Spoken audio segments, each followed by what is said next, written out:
Great. Welcome everybody for being here today. It's about Leadership Practice Stduio and what is that about? And we designed this info session to be able to answer some questions. The way that I thought we'd go about it is use some components using the website. So I'll share my screen and walk you through some of the components of it. I've got some questions and answers that questions. I'll provide the answers of things that have come in over the course of the last 5 days or so around questions about it. And then those who are on the call, we can also have a live conversation about Leadership Practice Stduio and what it's about and so on for whatever I don't seem to cover. So with that, here I am sharing my screen. And can you all see that? Does that show up, Leadership Practice Stduio? Great. Thanks, Mazdek. Mazdek's here with us, one of the faculty of Leadership Practice Stduio, and really happy to have others here on the call. So Leadership Practice Stduio, as it says here, is a studio-like experience to be able to practice one's leadership. And a lot of people have asked me why we've created this. And the answer is kind of simple, and it's being able to bring experiences that are curated, designed, and relational and live around practicing your leadership. We talk about a lot of things around leadership and where people show up and stuff, but where can you go ahead and practice, especially from a place of your own self-leadership and the accountability and responsibility that your leadership is your agency. And where do you get to practice that from a place where you want to do so without it being some big program or just something that your team's doing? Where is it where you can go and play with your leadership and all the things that you want to do with it? And that's what we've done in creating this Leadership Practice Stduio. And so the studio is here on this page, and with it comes a whole conversation on this page around the studio, what it is, what it means. And I think these bullet points that we created are really helpful around. It's a hosted place, facilitated place by some pretty prominent skilled practitioners, facilitators, coaches who are gathering us in ways on topics that matter, that it is accessible in many different ways, and that also provide a connection between people that isn't just about talking at those in the room, but instead are around facilitated classes where you can play with material and actually get into a place of practice. And so one of the key pages here on the website, of which you can always go through, is this page around the classes. So Leadership Practice Stduio is membership based, and we're running it with an application, well, meaning like a cohort. So by February 1st, we have applications coming in. That's when they're due.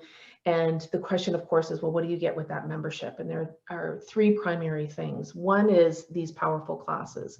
And when you start scrolling through them, you start to see the connection with diversity, equity, and inclusion, identities and belief systems, your inner team, designing your life's purpose, being able to find courage. How do you lead with courage and disruption?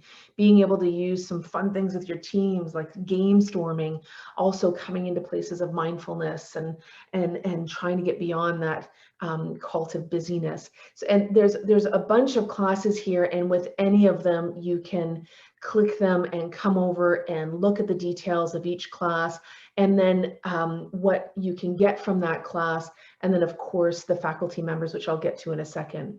That being said, with all these classes, one of the questions that keeps coming along is, well, which classes do I take? Do I get to take them all? What does that look like? And with membership, which I'll get to in a minute, it's all access. So when you sign up and when your application is supported and goes through, then you get access to the calendar, and the sign up forms that allow you to access any and all of these classes. The majority of the classes are offered twice, some of them 3 times. So that you can easily ensure that your agenda meshes up with at least one of those classes. and being able to choose your own adventure. So we have the ability to, you can come in with your team if you want and so on, but it's still your own adventure of your leadership. So that's a bit about the classes. I'll get into the faculty in a second because they're pretty great people and thought leaders who have come along and crafted these classes. Then there's the second part of what you get with this membership are these community gatherings. Again, this is a cohort. It kicks off February 8th and it runs for 4 months. And monthly we run these community gatherings, right? One is around Braving Winter. The other is around Leading Out Loud. The Braving Winter monthly session, where it's everybody shows up as they wish in this cohort. This is around being able to be in relationship with others while we're living 2 pandemics of COVID and racial inequality during this significant time of transition, disruption, fear, burnout, a lot of what many people are going through, or feeling like they're drowning from this comparative analysis of my stuff isn't as bad as their stuff, but I'm still grieving and so on. How do we hold ourselves in community to be able to navigate through this at this time? And so the faculty and I create a Braving Winter as a community gathering happening monthly for those who are members, to be able to come and stand in the presence of others, to be able to share with others, and to have a facilitated space to gather. The other one is Lead Out Loud, and this one we designed to also run monthly for those who are members, around what you're learning from all these classes and from whatever your journey is. Where can you go and kind of make sense of it and stand up in front of others and say, this is what I'm doing, or I kind of have this question around this stuff. It's a place of, again, being relational in the practice of your leadership, as well as kind of finding some witness from others about what you're trying to do, and also some accountability of being able to stand up in here and say, this is what I'm doing. I want you to see it. I want someone to see it, right? In a brave space to be able to ask questions that maybe you don't feel comfortable asking in front of your team members or your boss or to your direct reports or whoever, right? So the classes and the community are open to all members. And the third thing that you get throughout all of this, of course, is the relational aspect of being a 20-person cohort. So on this section under Stduio, how it works, this page talks through how a studio-like environment to practice your leadership within this membership base, how does that even work? And it has all the appropriate links. It talks about what this membership model is for this particular cohort. Applications are due, as it says here, applications are due February 1st.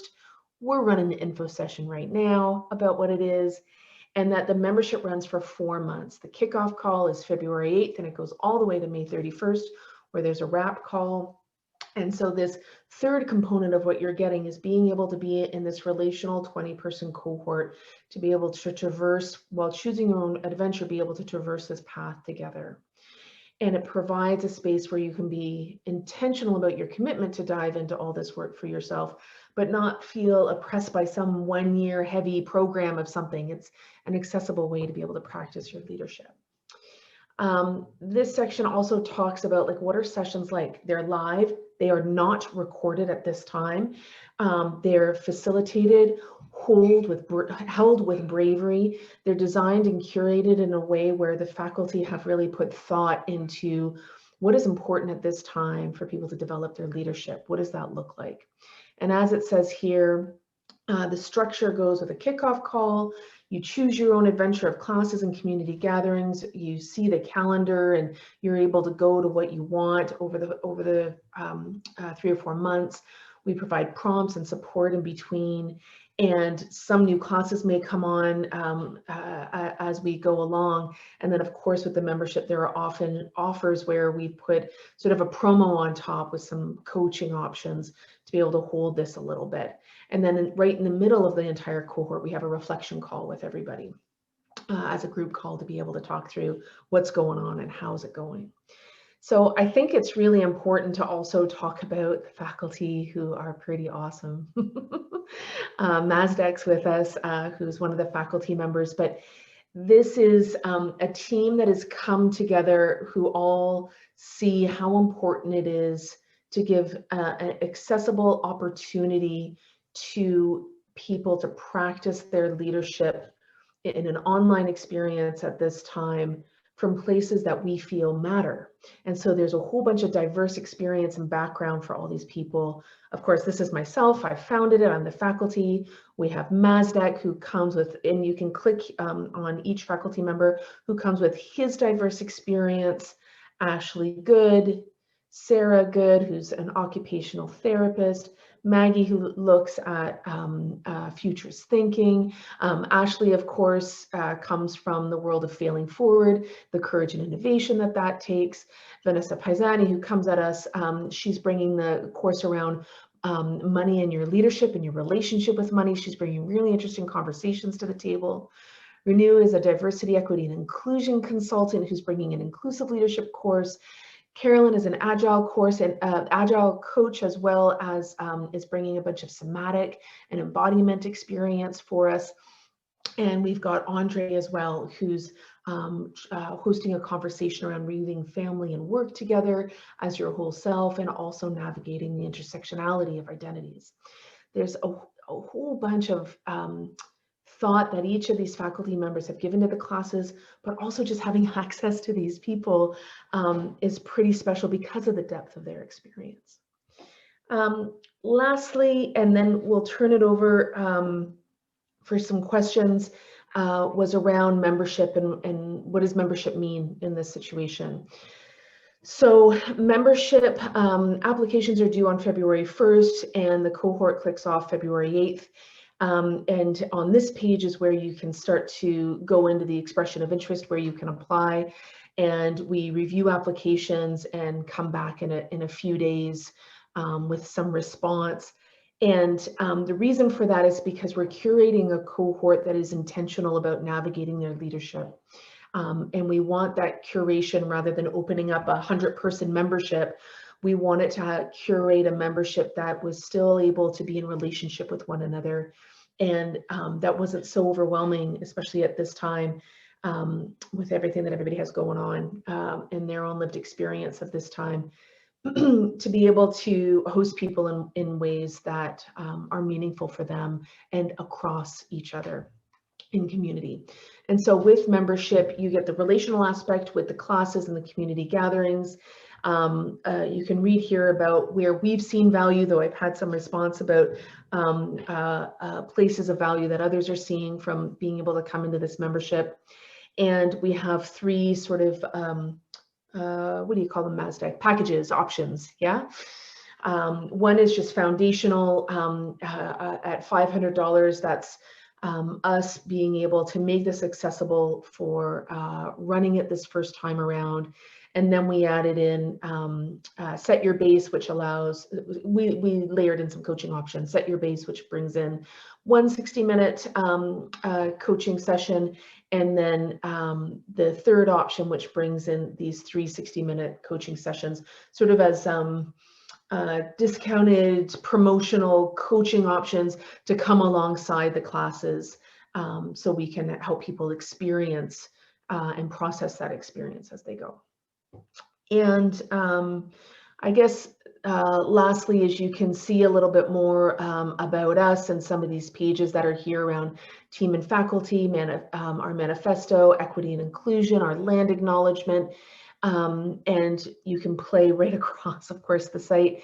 But for now, I think what I'd like to do is be able to open up the floor for anybody who might have some questions.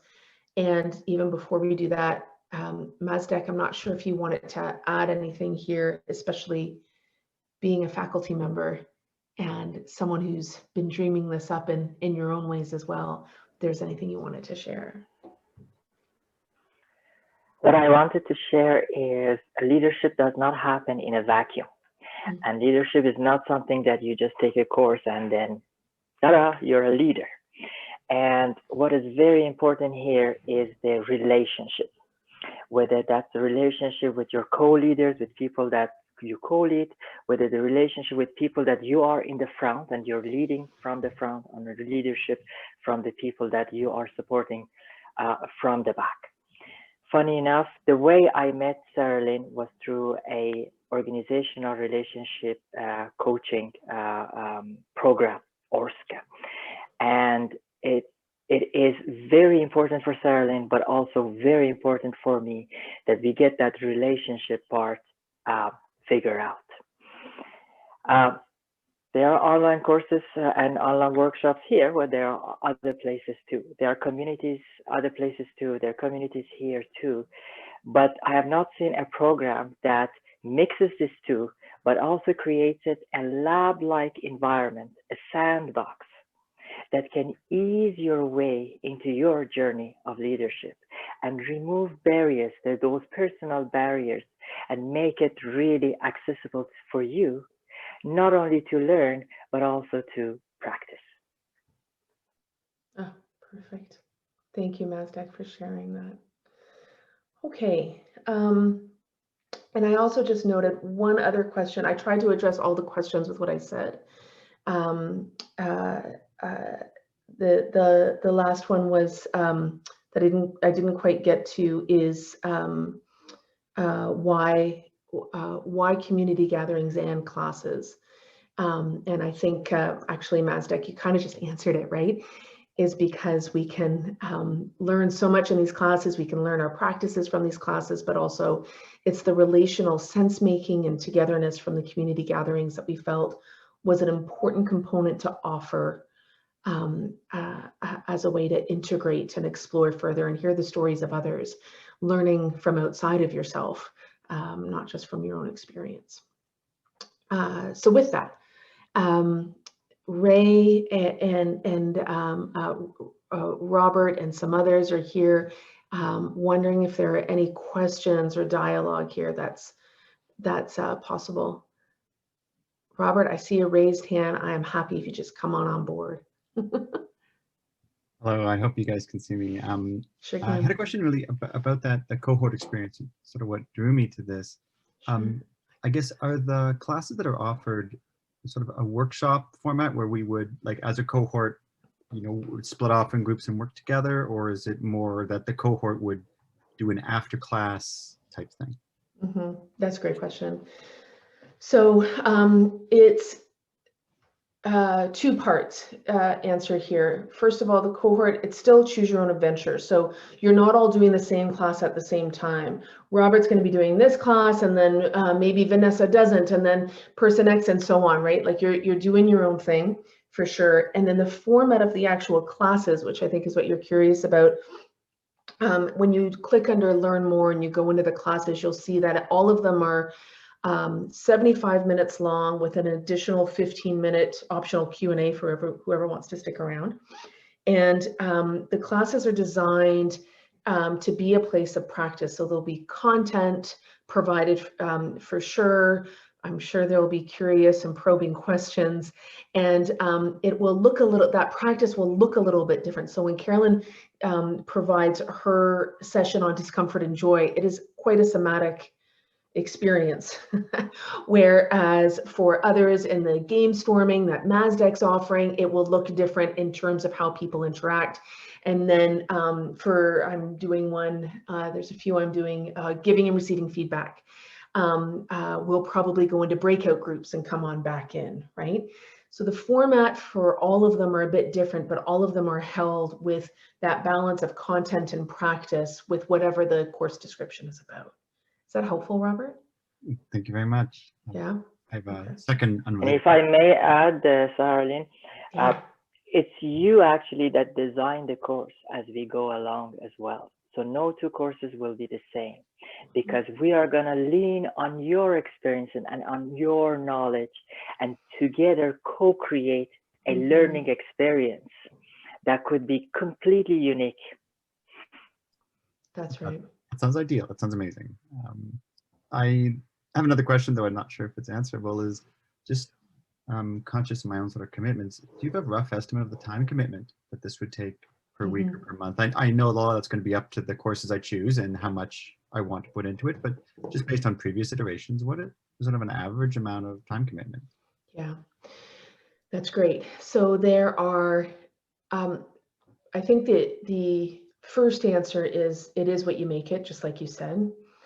I know some people are coming because they want to take there's 15 or 16 classes, right? Each an hour and a half long, 75 minutes plus the Q&A, but you're budgeting 90 minutes. Somebody run that math. I can't right now. And so, but some others are saying, oh, I just want to take those 5 and it's still worth the $500 for me just to do that. Thank you very much, right? So that's where it also plays out with how much you want to invest. So that's number one. And then with the community gatherings, they're an hour and a half each, and they each run once a month. So there's another 3 hours per month in the community gatherings. Again, whoever shows up, shows up. Maybe that's not for you on that day. You wake up, you thought you were going to go, and then you're like, being with others today, that's just not happening for me. That's okay, right? And then the in-betweens, the communications along the ride are not going to be extensive homework or anything like that. There are some programs that give a lot of sort of accountability lenses and do these the communications along the way are going to be soft prompts for people to either to be an invitation for people to pick up or not pick up, right? And then it depends on, we'll also have just an email thread. We're not creating a listserv or a Slack channel or anything like that. That's not happening for this round. Instead, it's just going to be an email thread. And if you want to dive into the conversations that invites, go for it. If you don't, you don't need to, right? So again, it plays with the time commitments plays with what you want to put into it, and that will likely change over 4 months. You might want to be like totally gung-ho, and then you're exhausted and you're like, no, I can't take anymore. I'll come back to this in a couple of weeks or whatever it is. We've tried to make it as flexible and accessible and comprehensive all at the same time so that people can meet their energies where they're at. Mazdak, did you want to add to that at all? Absolutely. I'm going to be the rough guy though. So one thing I just wanted to mention is, well, these online workshops are amazing and there will be a lot of aha moments in them. However, the real learning and the real transformation happens in between of these workshops and the work that you put in. I personally suggest, and again, you make whatever you want to make out of it, 10-15 minutes before each workshop, just take the time down, meditate, listen to music, know what what space you want to be and what is it we're going to learn. And also, more important, at least 15 to half an hour after to absorb the learning and review the conversation, maybe journal a little bit, maybe take a little bit of notes. And generally speaking, sorry, I'm gonna be the square guy. I would say for 1 hour of workshop, you should put 1 hour of introspection, of homework, and you can program that in your schedule on a weekly basis. So you have 1 hour to yourself, to your practice, and to your introspection. Oh, thanks, Mazdak, as always. Thank you both. Yeah. Robert, does that answers your question? That feels full. Okay. Yeah. Ray, is there anything that you wanted to add in here at all or ask about or anything like that? Or are you absorbing and feeling all right? No, I certainly can contribute a bit, but I have a bit of an ulterior motive in terms of how I came in touch with you today and your program. And just to explain something, you said off the top that we are dealing with a couple of pandemics. You mentioned, of course, the COVID one, and then, of course, you mentioned diversity issues. I would say there's a third, which is my prime focus, is the challenge on mental health that's happening. And that's my main focus over the last number of years. Sorry, Lynn, you and I haven't been in touch for quite some time. And so I'm interested in that element and how that can be, it involves leadership, it involves self-leadership, Yes. it involves connection, which is so important. Right now, we're doing what we do with, through my organization, it's called Mind Ally, and we're doing it through Zoom connections right across the country. And that seems to be the solution at this stage of the game. It's not the way we started out 8 years ago, I guess now. So I'm interested in talking to you more personally, Sarah Lynn, on how maybe we can collaborate. Our organization is a collaborative organization to begin with. And I'm very interested in your programs. It looks great. And you have quite a roster of faculty meeting MASDAC here, at least at this stage, along with yourself, Sarah Lynn, again. So I'd be happy to explore further. I would like to introduce your program to my board of directors as well, because I have an amazing board of directors. It's a working board. We're an organization with very, very little funding, even still, after all these years. That's part of the game. We do things quite differently than the mainstream. So that's probably part of the reason why our funding doesn't come together the way it would for those well-established organizations that have been around for quite some time. So I'd like to explore further just on a personal level with you, Sarah Lynn, and then see how maybe we can fit. And coming back to my board of directors, I have a young board, much younger than myself.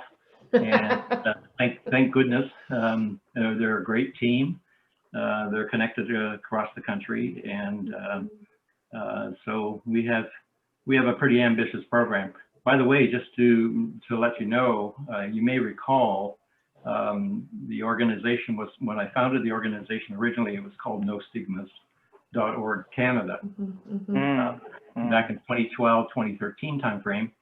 And last fall, we decided as a board, for a variety of reasons, to split off. I had a U.S. partner all those years, and so we split off and became Mind Ally. So we're pretty fresh. We don't even have our website developed yet. That's all right. But Ray, what I'm hearing is that we can have a conversation around how some of this work can play into mental health through some of the vehicles that you have. And that makes me also think, I've had some conversations with others about how to bring this kind of model and some of these classes into a place of playing with not just mental health, but also playing with how this looks in delivering to a community sector, a council sector, into various collaborations to be able to scale this in different ways. Sure. And so, yeah, Ray, we can take that offline for sure. Hi, Heather. Good to see you. Hi, Heather. Hi. We are just coming to an end here, Heather, with the questions. Just one sec. Masdek, did you want to add something? Yes, please.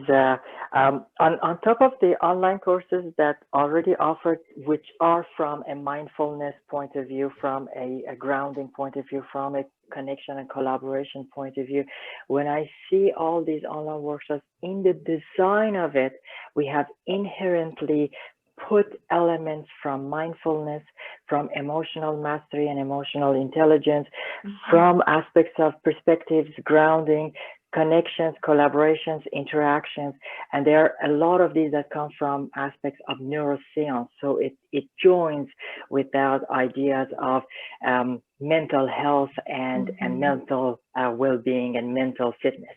Yes, that's right. Thank you, Masdek. Hi, Heather. We've been going through this for about a half an hour, and we're just Ray's asked some questions. There's another gentleman, Robert's asked some questions, and so on. And I know you haven't been here, but are there things that you've come to this call with, like some questions on Leadership Practice Stduio or anything that we can sort of throw in the mix here before we wrap? Yeah. I'm really apologize for being late. I just got a flash in my screen that says info session happening now. Whoa! And No it's not, worries. I'm not using the excuse that I'm on the West Coast, because of course I've been up for a number of hours already and heavy into work. I just wanted to give you just a little thumbnail sketch, very quick, about my interest. Sure. And I have been am working with Sarah Lynn on a project. I really like the connection and the synergy that I'm experiencing. I actually have been in a leadership program, am in a leadership program that's been going for maybe a couple of decades. And in the last few years, I've been thinking, I'd like to maybe switch to something else that is more in sync with my values. Mm. It's been extremely valuable for me to be in a program where I am challenged. It's outside my value system. I am challenged to get a different perspective on people that that really love me, want to see me succeed, but I have no idea who I am in the context of trying to change the world. So I will continue with that this year, but I thought that I might, make a transition, Mm-hmm. maybe be involved in 2 programs and transition to something with a community of people that, are more in sync. Mm-hmm. Well, and we have been talking about this a little bit, Heather. One of the questions that had come up was around, what does relationship look like, being relational in this program, and what do the community gatherings look like, and so on. And part of, as Mazdek was sharing, and I was the inherent design here, is to be in relationship, to be relational, to be able to have brave spaces that also push us, right, and challenge us in the ways that these classes will, and the community gatherings that are held are places where we can come into connection with each other, integrate some of the learning and sense make it and hear each other's experiences.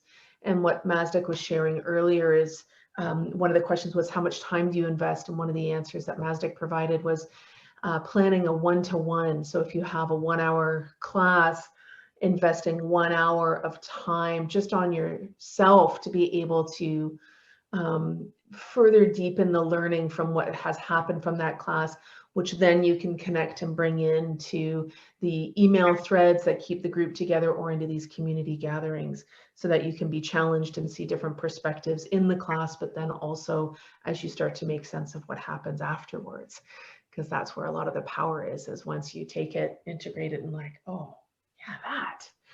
Yeah. Right?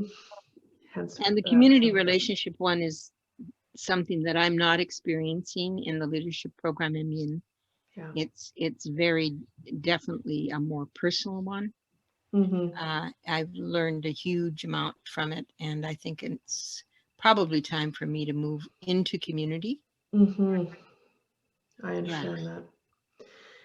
Hence, part of the nudge of why we've designed it this way. We're right alongside you.